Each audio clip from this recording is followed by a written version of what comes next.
আজকে আমাদের যুবক সমাজ পাগল, বুঝে না, বুদ্ধি কম, সারাদিন ক্রিকেটার জুয়ার পিছনে সময় দেয়। তাকিয়ে দেখো হে যুবক, আমেরিকা ইসরায়েলের দিকে। আমেরিকা ইসরায়েল চীনের কোনো ক্রিকেট টিম নাই। তারা তোমাদের মতো পাগল নয়। তারা পড়াশোনা করে, অস্ত্র বানিয়ে, আবিষ্কার করে অপেক্ষায় আছে। তোমাকে খেলায় মত্ত রেখেছে, তোমাকে জুয়ায় মত্ত রেখেছে।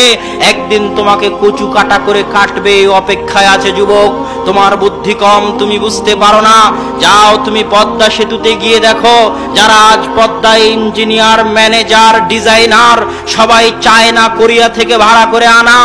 আর মাথায় ইট পাটকেল নিয়ে পাইলের মধ্যে ফেলতেছে যে লেবার, ওই লেবার হচ্ছে বাঙালি, বাংলাদেশি।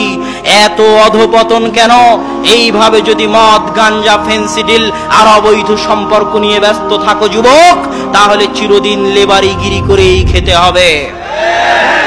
অতএব এখনই সজাগ হতে হবে, আত্মমর্যাদাশীল হতে হবে, নিজেকে দাম দেওয়া শিখতে হবে। দাম দেওয়া কাকে বলে? আত্মমর্যাদা কাকে বলে? সমুদ্রে যখন একটা পানা চলে, খড়কুটো চলে, স্রোত যেই দিকে যায় ওই পানা খড়কুটো সেই দিকে যায়। ওই পানা খড়কুটোর কোনো দাম নেই, কোনো শক্তি নেই। কিন্তু যখন একটা নৌকা চলে, নৌকার শক্তি থাকে আলাদা, যেদিকে ইচ্ছা সেদিকে যেতে চায়, স্রোতের মোকাবেলা করে যেতে চায়। তার মানে তার দাম আছে, শক্তি আছে। যুবক, যখন তুমি কোনো খেলা দেখে খেলোয়াড়ের অনুসরণ করতে চাও, কোনো মুভি ছবি দেখে যেই নায়কের অনুসরণ করতে চাও, মা এবং বোনেরা যখন সিরিয়াল দেখে সেই সিরিয়ালের নায়িকার অনুসরণ করতে চায়, পাখির ড্রেসের অনুসরণ করতে চায়, তখন বুঝতে হবে তাদের মধ্যে আত্মমর্যাদা নেই। তারা নিজেদেরকে দাম দিতে জানে না।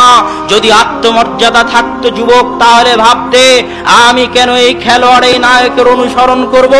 আমি তো এমন কাজ করব যেন একদিন এই খেলোয়াড়, এই নায়ক আমার রাসূল মুহাম্মদ সাল্লাল্লাহু আলাইহি ওয়াসাল্লামের অনুসরণ করে। এর নাম ঈমান, এর নাম আত্মমর্যাদা, এর নাম নিজেকে দাম দেওয়া। কিন্তু আমি তোমাদেরকে কিভাবে বুঝাবো যে তোমরা নিজেদেরকে দাম দিতে জানো না, আত্মমর্যাদাশীল হতে জানো না?